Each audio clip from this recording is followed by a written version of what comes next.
apa kabar? Ngobrol lagi kita bersama dengan Bung Rocky Gerung hari ini dan Bung Rocky kelihatannya ada nasib ada dua penerus dinasti Pak Jokowi itu Bobi dan Kaisang ini berbeda banget ya.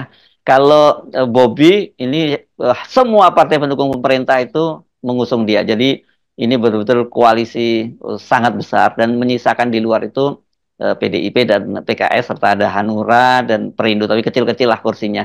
Nah, jadi dipastikan Bobi ini bakal melenggang bahkan banyak yang menduga jangan-jangan itu berhadapan kotak kosong. Sementara Kaisang ini kelihatan sekali kalau Golkar memang main-main dengan Pak Jokowi, dengan disodorkannya, dengan Yusuf Hamka kemarin itu dan PSI sendiri udah ngomong ini nggak prospektif ini, pasangan dengan dan pasti memang buat Golkar nggak penting, kenapa nggak disodorin nama-nama orang tokoh muda seperti siapa ya, Zaki Iskandarnya sendiri ketua DPD ini atau ya Erwin Aksa misalnya yang juga berminat ke maju kan gitu yang disodorkan malah malah Pak Yusuf Hamka gitu.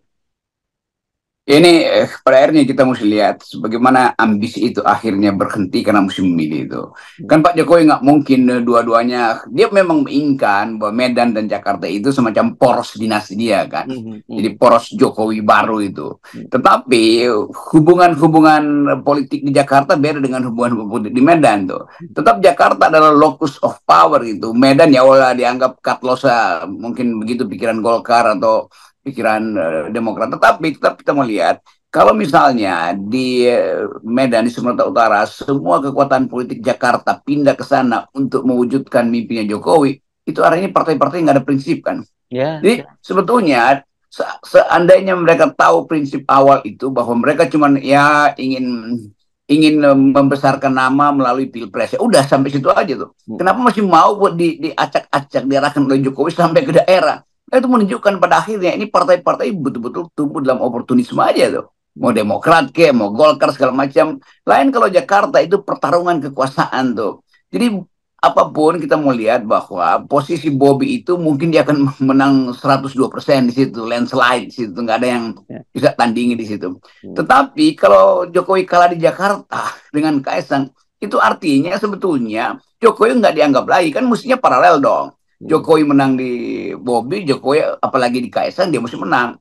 Tapi mhm, kelihatannya justru di Jakarta itu politik dipermainkan oleh Golkar. Itu mhm. penanda bahwa memang ada upaya untuk memboikot dinasti Jokowi yang walaupun akan lolos tetapi nggak boleh diloloskan sepenuhnya tuh. Nah itu berita baiknya begitu. Walaupun kita tahu bahwa ya di ujungnya juga nanti tokoh-tokoh Golkar ini kalau dipanggil Jokowi ya cium tangan juga akhirnya kan. Tetapi kita mau lihat sebetulnya hak rakyat Jakarta untuk melihat perubahan tuh, untuk menghalangi perluasan dinasti Jokowi itu. Saya kira juga Demokrat punya pikiran yang sama tuh untuk Jakarta tuh. Jadi saya kira Jakarta akan jadi locus of power dan mengabaikan apa yang akan terjadi di di Medan sana tuh. Mhm. Kan semua energi akan tumpah di Jakarta, energi politik, energi kapital, energi psikologi pasti ada adanya atau akan diuji di Jakarta.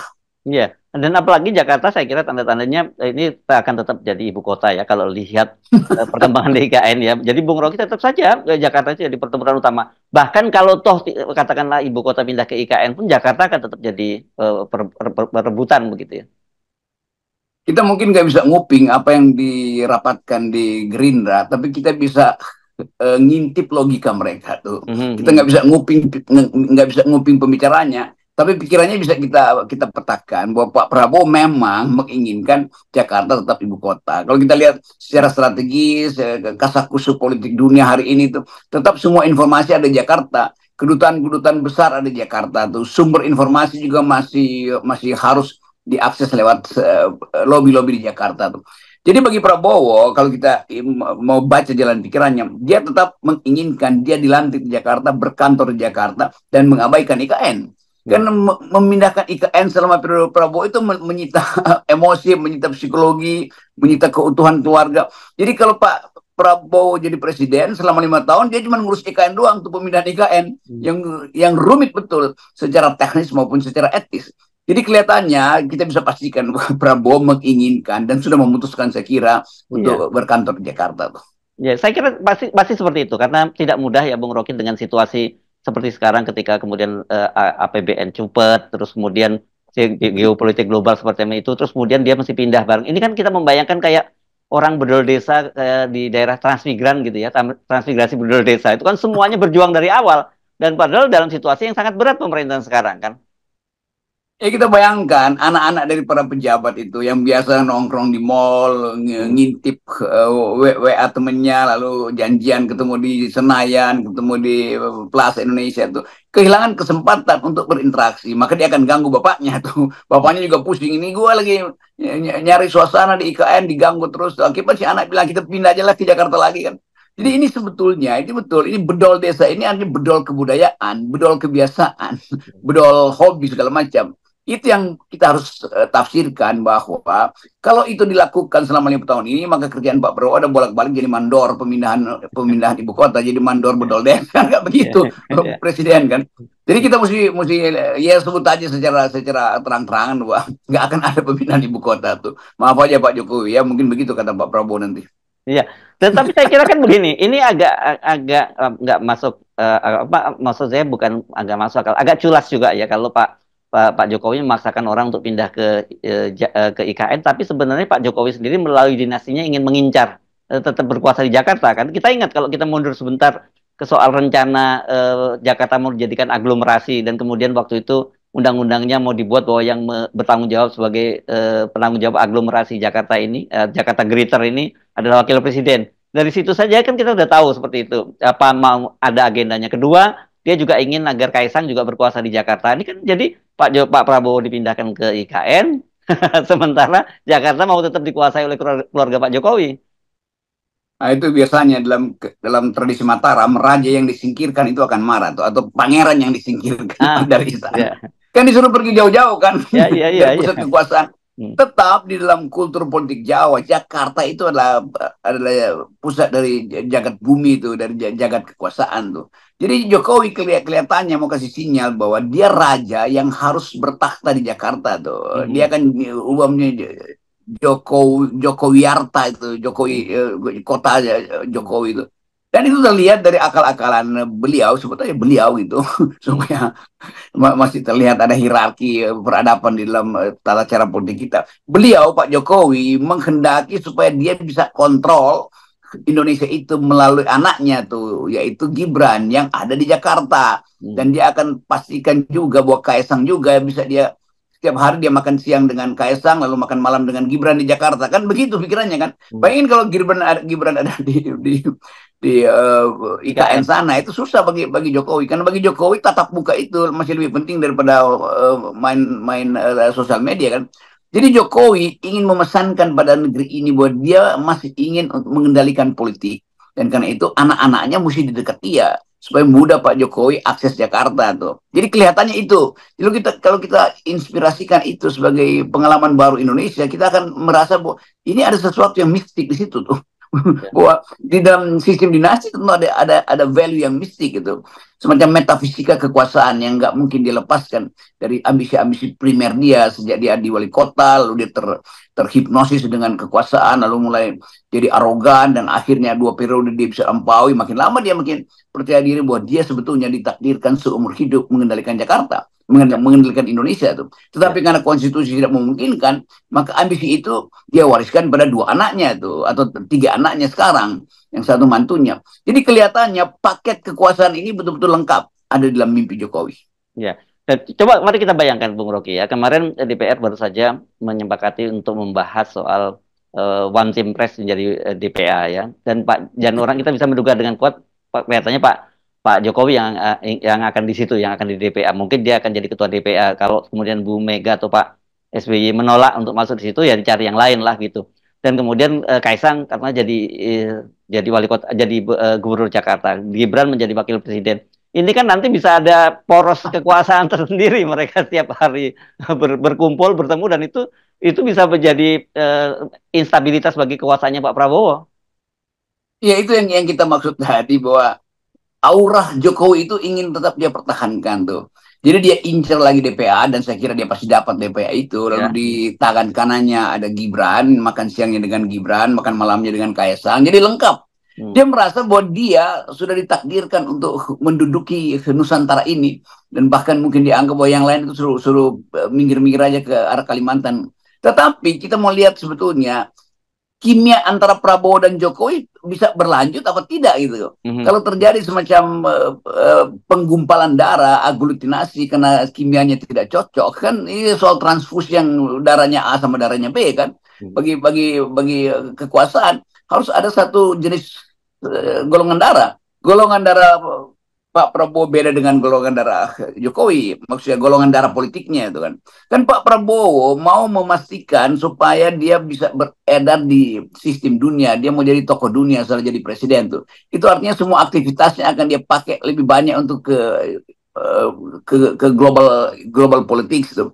Sementara dia akan tinggalkan Gibran di ibu kota itu untuk mengurus dalam negeri, misalnya mengurus soal pertanahan yang pasti nggak bisa diselesaikan Gibran, mengurus soal potensi kekerasan rasial, demonstrasi mahasiswa itu. Jadi bayangkan kalau Gibran ditinggal di Jakarta mengurus dalam negeri sementara Prabowo beredar dalam isu internasional, Gibran akan kewalahan. Tapi mungkin Jokowi bilang sudah ada saya tuh. Nanti mungkin setelah terpilih ketua DPR lalu Pak Jokowi pidato tuh. Nah Gibran tenang saja, saya ada. Kira-kira begitu sama seperti Gibran bicara di depan Prabowo kan. Jadi kelihatannya ini betul-betul sesuatu yang absurd dalam sistem politik kita tuh. Belum pernah ada gejala semacam ini. Bahkan Pak Harto nggak seganas ini untuk menguasai semua bidang gitu. Yang bayangin kalau Pak Harto misalnya waktu lengser dia bilang oke, saya lengser tapi saya mau jadi ketua MPR, saya mau jadi ketua DPR. Soeharto tahu bahwa Pulung tidak lagi ada di atas cendana, maka Soeharto langsung lengser ke Prabon, langsung minta maaf dan pamit untuk tidak lagi ikut-ikut dalam politik, dia serahkan pada sistem pada akhirnya tuh. Nah Jokowi udah lengser, tapi dia sistemnya masih mau kuasai kan. Jadi ambisi-ambisi ini yang membatalkan ide kita tentang republik, yang muncul ide tentang kerajaan. Ya. Jadi kalau lihat kalau mau mengikuti cara berpikirnya Jokowi pasti dia mentargetkan Kaisang itu di Jakarta ya, Bung Rocky. Tetapi kan peluangnya pasti, sekarang ya peluangnya kan kelihatannya agak berat gitu dan ada skenario memang seperti disiapkan untuk di Jawa Tengah. Tetapi tentu saja menjadi gubernur apalagi wakil gubernur di Jawa Tengah tentu tidak posisinya tidak tidak semantap seperti kalau jadi gubernur di Jakarta kan. Gubernur Jakarta itu orang kedua di Republik sebetulnya tuh. Oh gitu karena tetap ini center of interest dari segala macam kepentingan kan. Jadi pusat Jakarta itu tetap pusat peredaran uang, pusat peredaran bisnis, pusat peredaran politik, pusat peredaran isu intelijen. Jadi siapa yang menguasai Jakarta, dia menguasai Indonesia dari dalam Indonesia ke dalam gitu. Presiden menguasai Indonesia untuk diucapkan keluar. Jadi sebetulnya kedudukan Jakarta itu betul-betul sangat strategis. Karena ini bukan sekedar wali kota atau gubernur. Ini gubernur dari sebuah kota metropolis atau kosmopolit bahkan di mana lalu lintas money laundering ada di situ, lalu lintas judi diatur dari bandar-bandar jaga narkoba dari situ tuh. Termasuk lalu lintas informasi intelijen kan ada di Jakarta semua tuh. Jadi tetap gubernur Jakarta itu adalah kemewahan nomor 2 dibandingkan dengan presiden. Nah Pak Jokowi mungkin pernah menduduki jabatan itu dan nggak puas, karena itu dia ingin Kaisang teruskan jabatan dia sebagai gubernur DKI kan. Kan itu intinya tuh supaya akan ada ritme baru lagi tuh bahwa nanti setelah jadi gubernur DKI Kaisang bisa lompat jadi calon presiden seperti yang dilakukan oleh bapaknya tuh, tidak menyelesaikan Jakarta langsung pindah ke Istana Negara sebagai presiden. Kan semua ini kita baca sebagai satu tipe DNA politik dari Jokowi sebagai kepala keluarga di situ, bukan sebagai kepala negara ya. Sebagai ambisi seseorang yang punya pengalaman politik dan nggak mau lepaskan fasilitas atau peradaban politik dia mau bawa itu menjadi peradaban keluarganya. Ya. Nah, tetapi kalau dia ingin menguasai Jakarta kan setidaknya saya mendeteksi ada dua persoalan yang harus diselesaikan oleh Pak Jokowi. Satu, bagaimana Kaisang mendapatkan tiket di Jakarta. Yang kedua itu soal Anies. Jadi mau nggak kalau bisa katakanlah misalnya seperti kenapa sekarang dia menolak PSI menolak dipasangkan dengan Babah Alun, kendati ada jaminan tiket dari Golkar dia menolak, kan ada persoalan Anies. Kan dia harus mencari juga pendamping yang cukup kuat yang bisa berhadapan dengan Anies, atau Anies dibatalkan sama sekali pencalonannya gitu. Ya, itu yang baru mau saya sebutkan. Bagi Jokowi ya kalian nggak ngerti apa-apa di PS, diem aja deh. Mm-mm. Pokoknya tugas saya bukan untuk menjadikan Kaisang gubernur, tugas saya membatalkan Anies nyalek Ah, di DKI. Itu ny- aja jalan nyagup, pikiran nyagup, Jokowi. bukan nyalek, nyagup. Nyagup di DKI. Kan Mm. bagi Pak Jokowi gampang untuk menghalangi Anies. Jadi Anies dihalangi, ya udah itu aja. Kaisang itu Mm. dengan sendirinya meluncur. Jadi Ya. PSI juga nih nggak bisa baca jalan pikiran Mm. bosnya. Bosnya Mm. menginginkan Anies tidak di Jakarta, itu masalahnya. Bukan Mm. dicarikan penantang Anies, enggak. Anies nggak boleh ada di Jakarta. Itu Mm. intinya begitu tuh. Nah, ini jadi bayangkan PSI aja nggak ngerti itu jalan pikiran pengasuhnya tuh. Mm. Apalagi kalau PSI mau disuruh untuk jadi tim pemenangan Kaisang udah pasti berantakan kan. Jadi sekali lagi memang Jokowi menginginkan Anies tidak boleh ada di Jakarta tuh, at all cost dia akan lakukan. Kita lihat aja nanti perkembangan di sini nih. Lalu nanti PSI boleh nyadar, oh itu maksudnya. Lalu PSI, oh ya siapapun yang ditempelkan pada Kaisang pasti menang. Ya jasa aja karena Anies sudah disingkirkan. Ya, ya, ya. Jadi sebenarnya justru agenda terbesar buat Pak Jokowi bukan mencarikan tiket untuk Kaisang, tapi bagaimana menyingkirkan Anies ya, Iya, atau ya dua-duanya. itu dalilnya begitu. Mhm. Ya. Nah, karena tetap kan Jokowi menduga dia akan dipermainkan oleh Golkar. Jadi taktik Golkar itu gampang dibaca. Mhm. Oke, itu untuk melemahkan Kaisang dikasihlah Bapak Alun, uh, Yusuf Hamka. ya Bapak Alun tuh. Tetapi dengan adanya Bapak Alun itu artinya Anies bisa oncer. Nah, Jokowi baca itu. Dan Jokowi bilang iya siapapun yang ditempelkan pada Kaisang pasti menang. Bila Anies tidak jadi pesaingnya kan. Ya, ya, ya, ya, dan ini saya kira tidak sederhana itu ya, karena sekarang ini kan tentu bagaimanapun kekuatannya Jokowi juga sudah mulai melemah dan kelihatan sekali dalam hal ini Golkar misalnya dia tetap ngotot mempertahankan Ridwan Kamil untuk di Jawa Barat karena dia tahu bahwa kan apa lumbung suara dia di Jawa Barat bukan di Jakarta gitu. Ya betul itu dan Golkar mungkin satu waktu juga berpikir ya udahlah apapun tetap kita mesti ajukan calon kita sendiri itu. Tetapi orang-orang muda di Golkar merasa bahwa nggak pas betul tuh. Udah ada Kaisang di situ juga yang dipasang mendampingi Kaisang adalah orang tua tuh. Kan itu juga timpang tuh. Lalu timbul semacam gejala menganggap bukannya dipasangkan secara asal-asalan tuh Ya, ya, hanya ya, untuk jenangin Kaisang dan itu akan mempengaruhi pemilih calon Kaisang dan Yusuf pasangannya. Hamka yang disodorkan Golkar. Artinya suara Golkar akan turun di Jakarta tuh. Ya kita ucapkan bagus dong kan suara Golkar turun karena konyol berpolitik tanpa fondasi etis yang kuat. Ya, Golkar itu di Jakarta memang tidak sekarang bukan satu keputusan partai yang apa yang utama, Bung Rocky, karena tahun ini Hmm. saja mereka itu sudah bertambah kursinya ya. Sekarang itu DPR RI itu mereka hanya dapat 2 kursi. Salah satu kursi tambahannya Hmm. itu sebelumnya cuma 1 kursi, Bung Rocky. Tambahannya dengan Erwin Aksa yang masuk begitu. Sementara Jawa Barat tahun ini menyumbang 17 kursi untuk DPR RI. Jadi itu kalau sekarang Golkar punya 102 kursi di DPR RI, itu berarti 16,66% itu berasal dari Jawa Barat. Jadi wajar kalau mereka tetap berusaha tidak mau melepas Ridwan Kamil ke Jakarta. Ya mesti Erwin Aksa ditaruh di situ tuh untuk menguji Ya. sekaligus kan ini kan kader tuh kader yang masih muda kan.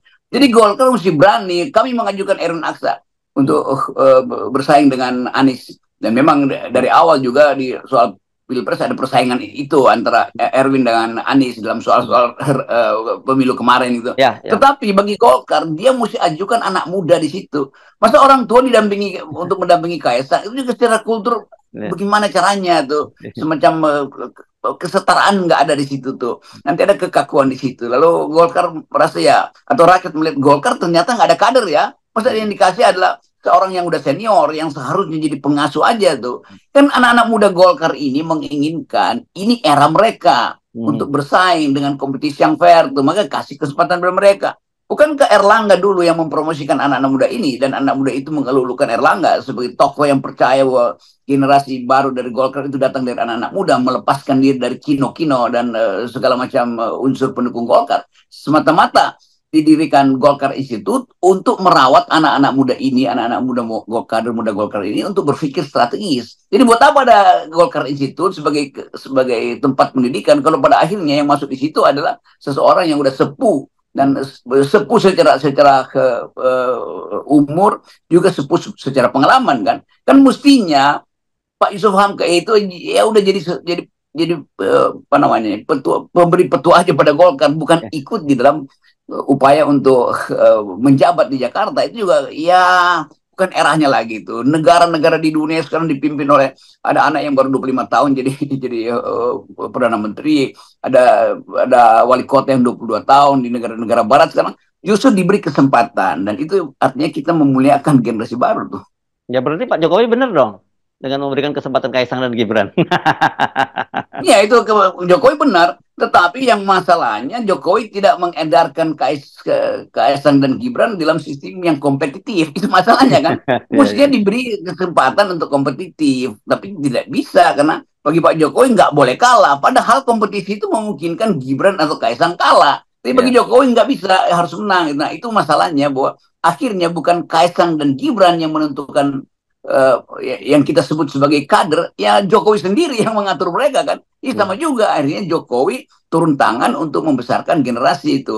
Padahal sebetulnya generasi mesti dibiarkan berhadapan-hadapan sendiri dengan generasi setara mereka kan. Nah kalau Ya. Kaisang berani bersaing misalnya dengan Erwin Aksa, ya udah taruh aja di situ kan. Golkar Hmm. bilang oke, Pak Jokowi punya Kaisang, kita kasih Erwin Aksa di situ untuk bersaing misalnya tuh. Hmm. Atau ke Erwin Aksa yang didampingkan pada Kaisang tuh, untuk Ya. menguji itu publik sebetulnya lebih lebih ke arah mana itu. Jadi semua hal kalau kita sebut kaderisasi, yang mestinya betul-betul ada kader Hmm. yang fresh from the Institute of Golkar Institute maksudnya. Ya, ya. Ini menarik saya kira ya, karena kita akan melihat bagaimana upaya Pak Jokowi mewujudkan politik dinastinya lewat Kaisang. Kalau kalau Bobi relatif sudah cukup aman karena sudah didukung oleh semua partai pendukung pemerintah. Tinggal Kaisang ini yang saya kira ini kalau nggak bisa jadi layangan putus nih kalau salah-salah kalkulasinya.